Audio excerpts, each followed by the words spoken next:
Bueno, mi nombre es Olga Beatriz García Rodríguez, soy licenciada en Estudios Internacionales de formación, aquí por la Universidad Autónoma de Sinaloa. Hice una maestría y un doctorado en la Universidad Iberoamericana en Antropología Social y actualmente soy profesora e investigadora a tiempo completo en la Escuela de Ciencias Antropológicas y doy las materias de Introducción a la Antropología Social, de Corrientes Clásicas de la Antropología, la materia de Mito, Magia y Religión, la materia de Antropología Urbana, también reportes etnográficos y Antropología de la Marginación. Bueno, hablando de mí, yo escogí estudios internacionales porque no existía antropología, pero además porque era una carrera muy holística. Y desde chiquita quería saber todo. Yo decía, es que no me va a satisfacer solo estudiar economía, solo estudiar relaciones internacionales, solo historia, yo quiero todas. Y así termino estudios internacionales. Y terminando estudios internacionales, digo, quiero estudiar la religión y el impacto que ha tenido en la población, como en masas, en dirigir masas. Y tengo la asesoría de Beatriz Rodríguez, que es mi mamá, y me dice, estudia antropología. La antropología estudia todo lo que tenga que ver con la sociedad y en lo que creen y lo que persiguen y por qué lo hacen, y tiene un sinfín de áreas para estudiar, ¿no? Súper holística. Entonces me documento de qué es antropología y dije, esto es lo mío, a mí me encanta. Llego a religión porque ya iba con el tema de religión y porque me gusta, pero no me exenta de que tenga ciertas afinidades por otras áreas que tal vez una persona convencional no las podría creer, pero otro tema que me apasiona es el género, la violencia de género, cómo erradicarla, cómo trabajarla. Estoy trabajando violencia obstétrica también. Religión es como uno de mis gustos que no lo voy a abandonar, pero la antropología me gusta porque puedo estudiar todo lo que me parezca interesante a mí. Puedo irme, mis estudiantes llegan con temáticas muy interesantes que digo, ay, yo ya no tengo tiempo para desarrollarlo, pero qué padre poder apoyarlos. Esta antropología virtual, que tal vez a mí nunca fue como algo que yo quisiera estudiar, como después de pandemia a todos nos tocó documentarnos en antropología virtual y esta etnografía virtual como metodología, ¿no? Pero previo a esto ya había alumnos que se interesaban por los juegos, LOL, de cómo desarrollan también relaciones sociales mediante el juego. Tengo alumnas que se interesan en la salud tradicional, que también es otro de los temas que me apasiona, la salud tradicional, la medicina tradicional, cómo se lleva a cabo en distintas áreas y trato de meterlo dentro de religiosidad cuando puedo, ¿no? Cuando se puede, el tema da. Pero tengo compañeras que trabajan en migración y les digo, oye, migración y religión podrían ser un buen match, podemos trabajarlo. Entonces, parte de lo que me gusta de la antropología es que no tienes por qué encasillarte, puedes estudiar lo que tú quieras que se te haga interesante y que promueva el conocimiento. Si tú tienes dudas, pues adelante, ¿no? La antropología surge en la necesidad de conocer el otro, pero me vas a decir, ¿qué diferencia tiene tal vez con la sociología? Está en las ciencias sociales, que somos varios, ¿no? Las ciencias sociales surgen a partir de querer comprender cómo nos vamos o cómo nos organizamos en sociedad en este aparente caos. O sea, después de la Revolución Francesa, después de la reconfiguración de la Revolución Industrial, decir, ¿qué está pasando? ¿Por qué la gente sigue funcionando a pesar del caos? Y empezaron los teóricos a tratar de saber cómo funcionábamos, ya había acercamientos, ¿no? Tenemos un Spencer que hacía la analogía orgánica y que decía la sociedad funciona como una célula, porque teníamos que darle el método positivista, cientificar a la disciplina, de decir, no es nomás describir, tenemos que darle una metodología para que así sea científico el conocimiento. Pero en sí me encanta cuando dicen, bueno, la antropología es la parte empírica de la ciencia social. Nosotros vamos a conocer al otro, vivimos con el otro, comprendemos al otro, tratamos de saber y de comprender al otro como comunidad, como sociedad, qué requiere, qué necesita y por qué se comporta así.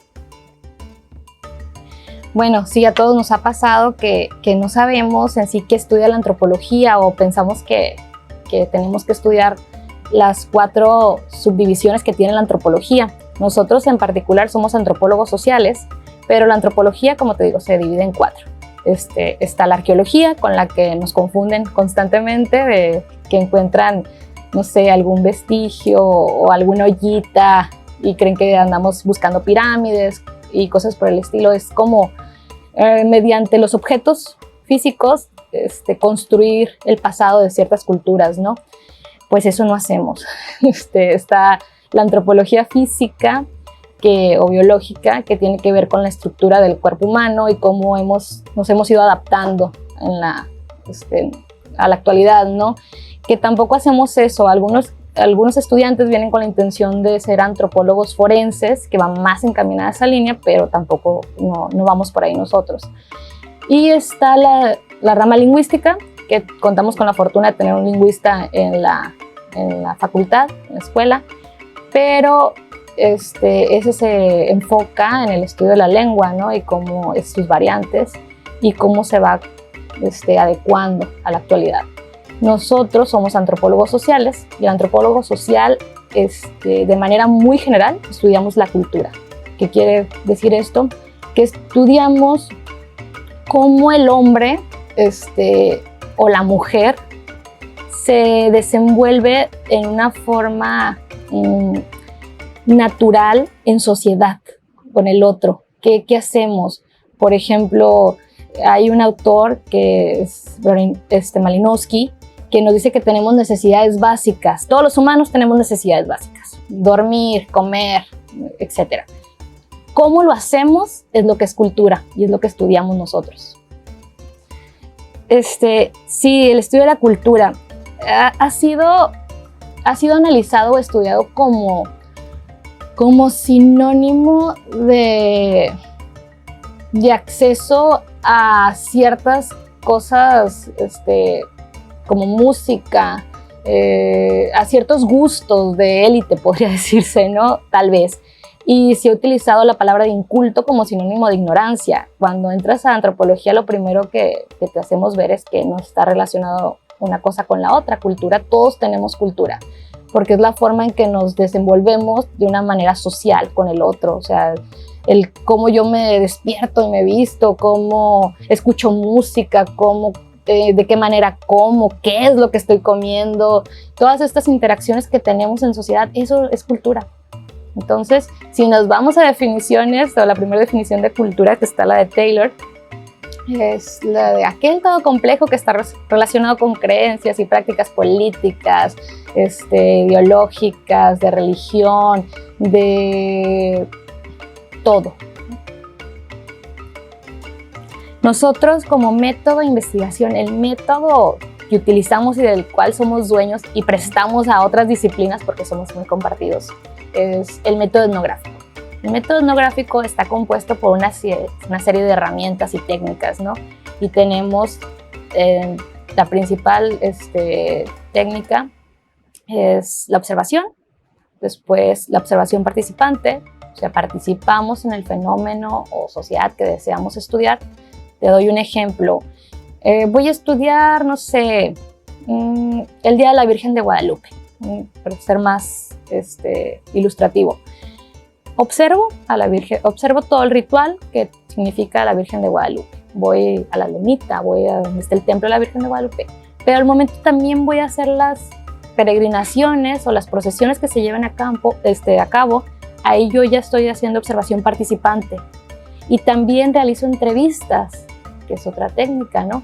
Entonces, por la entrevista voy a obtener otra serie de conocimientos de los que están participando en ella.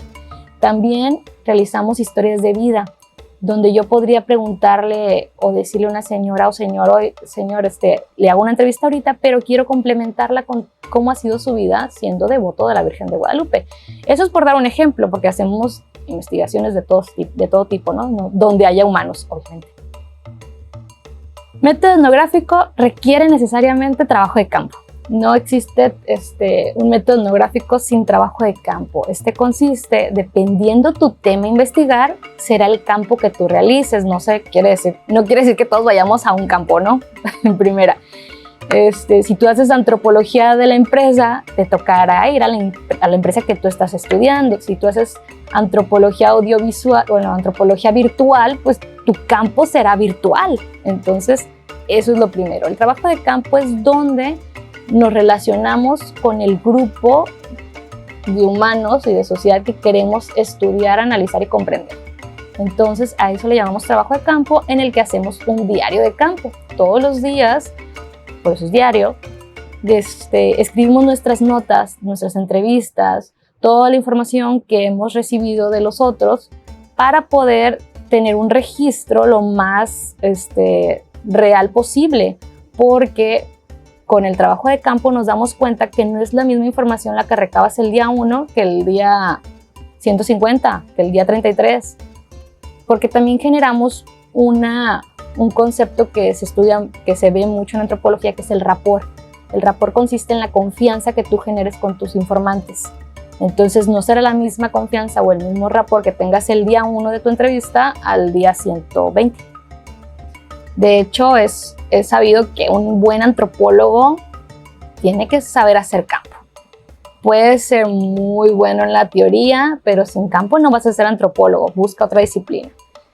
Si eres un poquito malo en la teoría, pero el campo se te da, hay mucha esperanza. Puedes ser un buen etnógrafo antropólogo, ¿no? Mi primer trabajo de campo lo hago en la maestría, en una comunidad de Texcoco, en la Sierra de Texcoco, y es una comunidad náhuatl. Me empiezo a interesar por la cosmovisión indígena mesoamericana.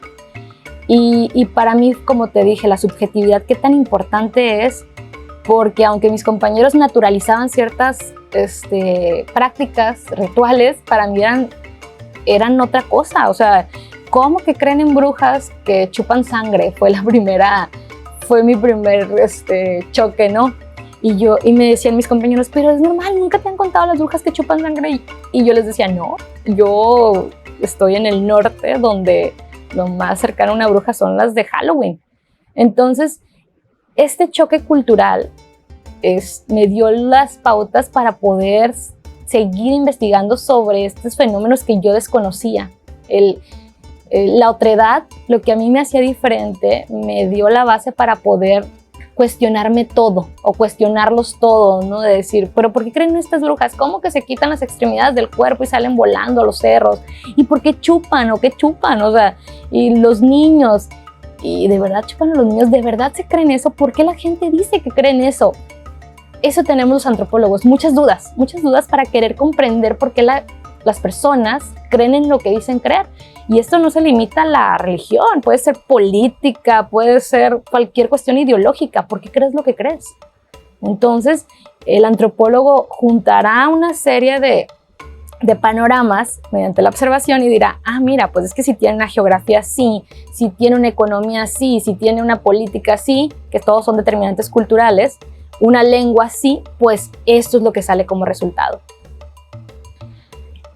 Es muy interesante la pregunta que haces, Isabel, de qué observar en trabajo de campo. Es muy subjetiva la observación. Siempre tenemos que saber que somos personas con un hábitus. Un hábitus es la historia hecha cuerpo. O sea, yo tal vez por mi historia observaré cosas que tal vez a ti no se te hagan interesantes, pero tú sí observarás cosas que para ti son interesantes y para el otro no. Pero lo interesante de la antropología es que va a existir un grupo de personas que justo se está fijando en eso que a ti te parece interesante. Entonces, aunque tenemos una guía de campo, de trabajo de campo del doctor David Robichaud, que juntamos muchos rubros, basado también en la guía Murdoch, que es famosa en la antropología, para tener como una visión más general de estos lugares. Están enfocadas como en trabajos de campo clásicos, donde la antropología parte de estudiar lugares pequeños para poder ser más holística. Obviamente que cuando hacemos antropología urbana cambia el guión, ¿no? Pero tratamos de observar todo, salvo que tengas una temática en particular que quieres analizar. Por ejemplo, si yo quiero estudiar religión, sí me fijo en el contexto, obviamente porque está relacionado todo.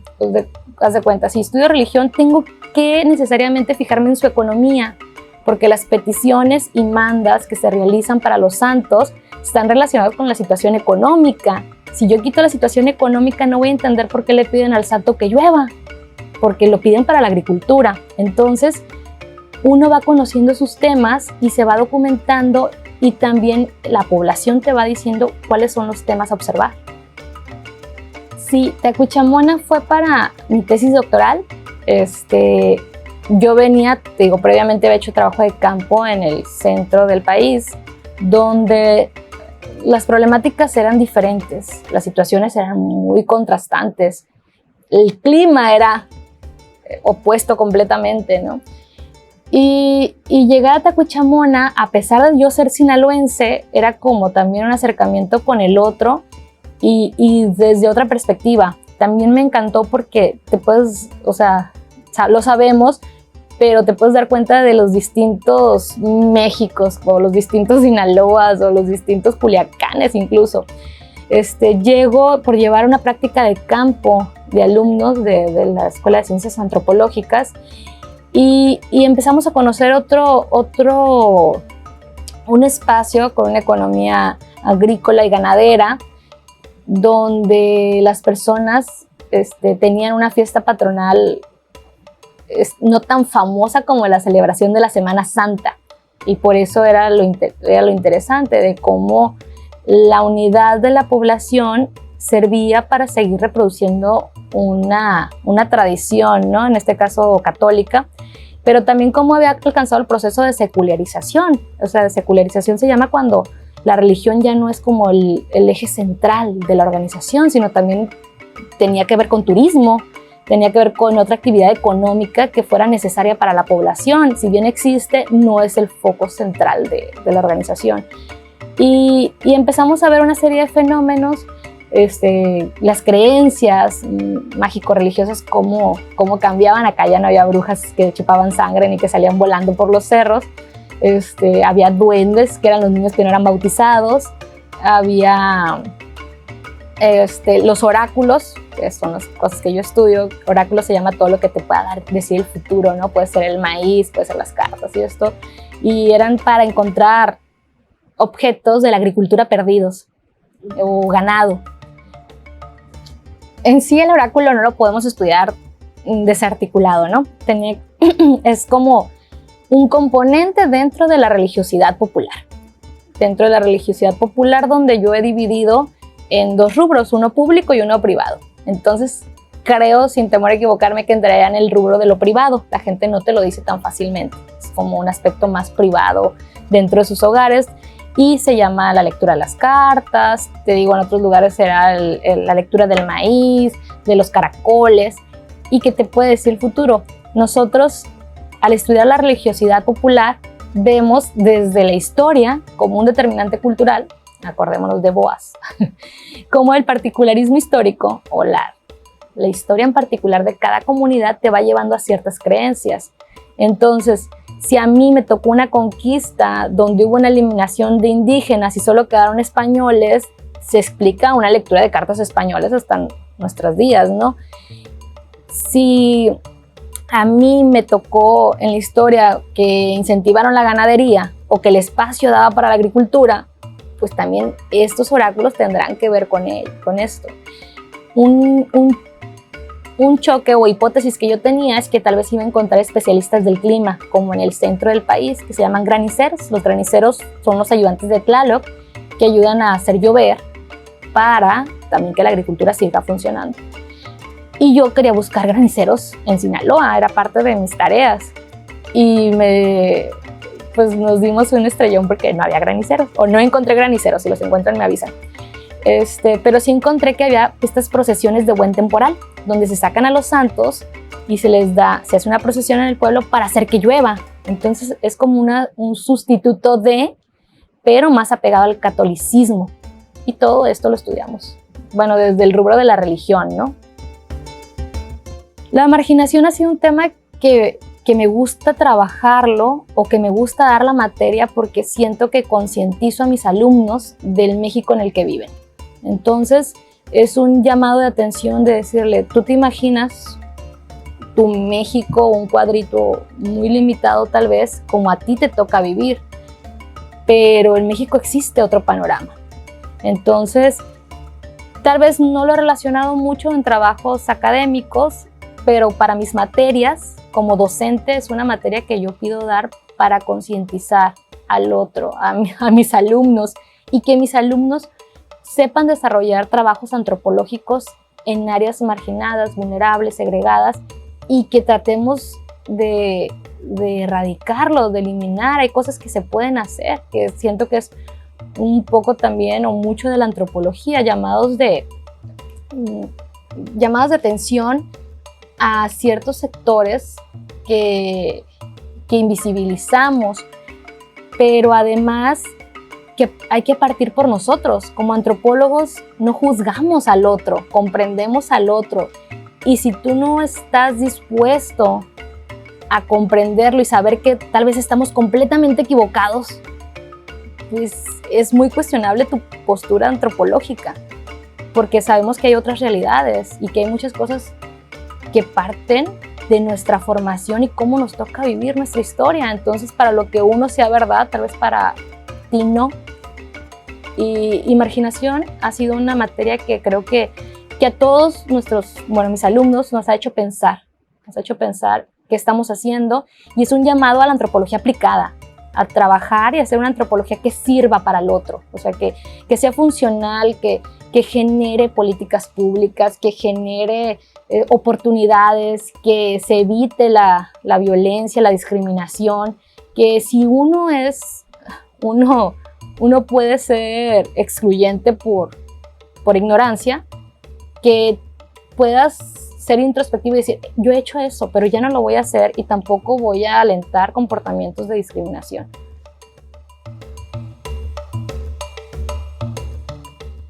Empiezas a valorar cosas que tú creías naturales en tu vida o normales, ¿no? Que normal que ya sabemos que no existe, el normal, que también lo quitamos en la antropología. Decir, oye, pues qué padre que pueda descubrir otras realidades y que aparte digas tú, pero esto no es todo, me falta otra realidad, porque incluso aprendemos que una forma de vida de Culiacán no va a ser la misma que de Mazatlán, no va a ser la misma que de Nayarit, y no va a ser la misma que en Alemania. O sea, ¿cómo vamos construyendo realidades como a nivel más micro? Y decir, pero ellos tendrán algo que contar de cómo se organizan y por qué se comportan de esa manera. A mí me gusta mucho el conocer y el aprender del otro. Creo que eso la antropología es lo que te brinda. Cómo podemos crecer como personas y aprender del EMIC, ¿no? De los otros.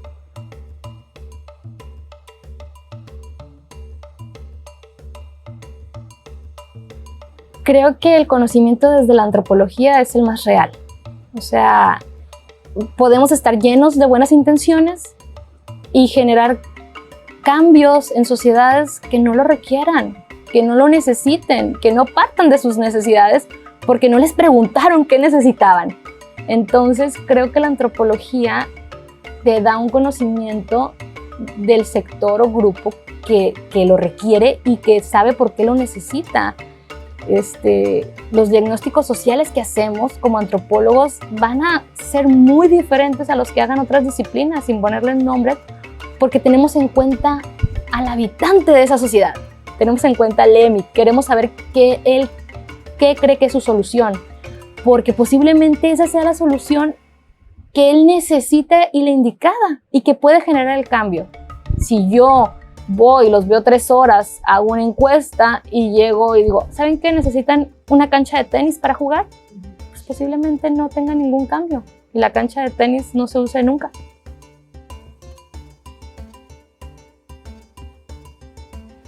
Bueno, como conocimiento general, si ya estás interesado en la antropología, yo te invitaría a leer como Introducción a la Antropología de Kotak, que es el básico que vemos al inicio de la antropología social, para saber si quieres o no y si te interesa, y porque está dividido en todas las divisiones que hace la antropología social, ¿no? Género, economía, política, biología, ecología, ¿qué más? Religión. Está dividido como en 30 tipos, ¿no? De lo que trabajamos como en antropología social.